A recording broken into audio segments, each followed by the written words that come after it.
Well, it's very kind of you to come here and join our conference today. May I ask why you have come? I think I've already answered that question. I've just come because I'm a member of Greenpeace, and Right. We've heard that this conference is about people who negate climate change. Right. Now, there has been climate change, hasn't there, for 4 billion years? Well, you tell me, I'm young. Right. That's a good answer. That's a very good answer.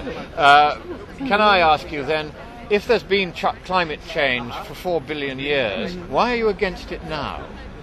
Because, over the last, let's say over the last 80 years, climate change has been really, really accelerating, and we have a big problem now, and we need to act very, very eagerly. Right.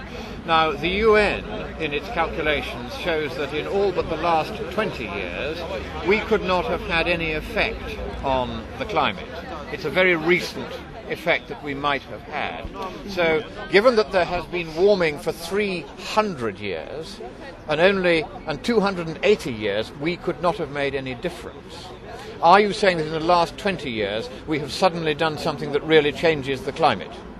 Well, if you look at glaciers, if you look at the poles, and if you look at weather changes, it's very, very obvious. Let me ask you about the poles. Are you saying that there has been any unusual melting of ice at the poles? I think so. And how do you know that? Because I'm reading reports, I'm hearing people talk, and I'm reading the press. Have you ever checked any of the data from the scientific institutions or in the learned literature directly?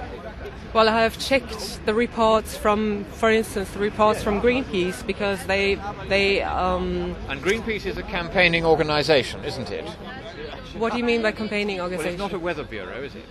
No, of course not. No. So my question then is, why do you believe reports, whether from Greenpeace or anybody else, without having actually checked them?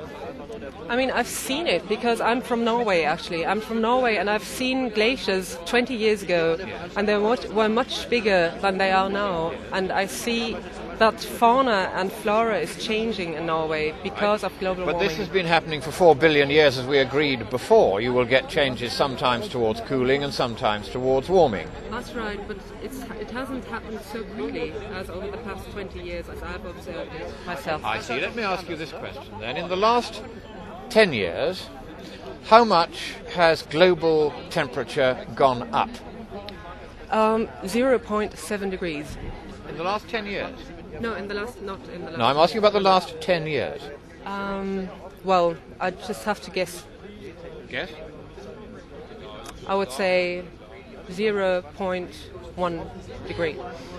Right, it's actually gone down very slightly, about 0.05 degrees. It's gone down for 10 years. In fact, it hasn't increased statistically significantly for 15 years out of the 20 years you were talking about. May I ask a question? How do you know that?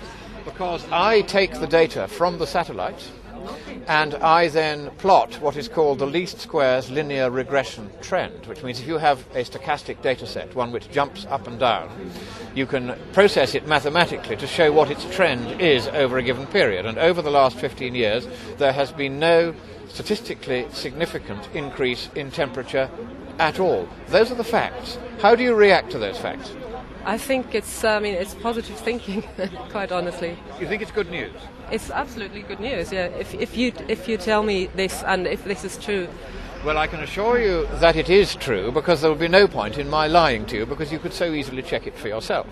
So my next question is, given that we haven't had any global warming for 15 years, and we've had, in fact, cooling for the last 9 years, why do you think it is so urgent that we should suddenly turn the cooling around or make the cooling go still faster? Well, honestly, I have to check it first before I can approve of what you say. Right. Actually, I have to go. Would you also be surprised to learn that in the last 30 years there has been virtually no change in the amount of sea ice in the world? I cannot believe this. When you say you cannot believe it, is it for you a matter of faith that there has been a lot of ice melting in the North Pole and the South Pole? It is, actually. It's a matter of faith because I haven't been at the poles to check it myself. In that case, do you not think that it would be a good idea to check with, let us say, the University of Illinois, which keeps all the Arctic and Antarctic records? That would be an option, but it would also be a good idea to check the University of Tromsø, for example, who also checks the Arctic movements. Right, but the University of Tromsø doesn't do what the University of Illinois does. What that does is it takes the Arctic and Antarctic sea ice extents and it plots a global sea ice extent, which, you will be surprised to learn, shows almost no change in 30 years. How do you react to that news? I doubt it. And why do you doubt it? Because I need to read it myself and I need to inform myself on your results or the results that you're telling me. Let's talk next about hurricanes then. Do you think there have been more and worse hurricanes in recent years? I believe so. And why do you believe so? Because I've read all about it, and I mean Katrina... And where have you read about it? Well, in papers, in studies and books.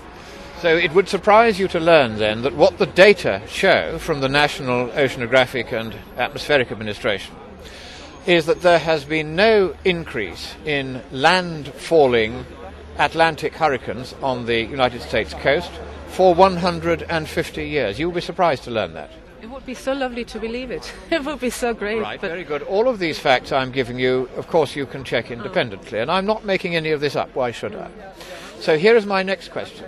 Were you aware that the combined frequency, duration and intensity of all the hurricanes, typhoons and tropical cyclones around the world reached its lowest point in 30 years just 2 months ago? I'm very surprised to hear that, yeah. What is interesting to me is that you don't know any of the facts about the climate at all, and yet you are wanting to change it in a particular direction. Can you explain why? Okay, I think we're talking of different planets. I mean, you're talking about a planet where global warming doesn't happen, and I'm talking about a planet where it certainly does happen. But forgive me, I talk about a planet where if I want to know whether global warming is happening or not, I check with the people who keep the actual data. I don't go to the newspapers or to Greenpeace. Why don't you go and check the actual data rather than believing, as a matter of faith, what is in fact a matter of science? But I have faith in organizations like, for instance, Greenpeace. Why? And I don't have, I mean, I have a private life as well, and I have a job life, and I don't have the time to check all, or to call the University of, which one was it? Well, if you want to check the Arctic and Antarctic ice records combined into a global ice anomaly, you go to the University of Illinois. There's a website called Cryosphere Today. It takes 10 minutes to look it up. Okay, So my concern here is that you are campaigning about something which, if you will forgive me, you appear to know absolutely nothing about. But I mean, the majority of the world and the scientists then in your eyes doesn't have anything or doesn't have a clue about what they're talking about. Is that when you what say you're the telling majority me? of scientists, how have you established what the majority of scientists think? Well, I'm reading papers and I'm listening to people who have something to say about global warming. So you have not actually interviewed the majority of scientists? You have not seen any survey which has interviewed the majority of scientists? No, of course not. So you're guessing? No, I'm not guessing. Well, once again, see, in the room where I have just been, there were something like 50 scientists, not one of whom believes one thing or another about science. They check. Because, let me ask you this question. But I mean, If you were to discover that everything that I said to you about the climate, that we've had global warming, global cooling for 9 years, that we have had less hurricane activity recently than at any time in the last 30 years, that there has been no change in the extent of global sea ice, or virtually no change, for the last 30 years, would you think that therefore the organisation that you believe in has misled you? No. In other words, even if I proved these things to you, you would still prefer to believe a political line given out by an organisation rather than the scientific facts? No, I would have to check it for myself first, and then we should talk about this again. Right. Okay? Well, I would like to say I'm most grateful to you for having given me so much of your time. I do beg you not to believe either me or anyone else on this, but to do exactly as you've just said and check for yourself. And when you do, I think you will find that you are addressing a non-problem. Thank you very much. We will see. Thank you. What's your name again? My name is Christopher Monckton. Okay. And your name is? Talking to you, Christopher. Kirsten Blodig. Kirsten Blodig. Yeah. Vielen Dank. Okay.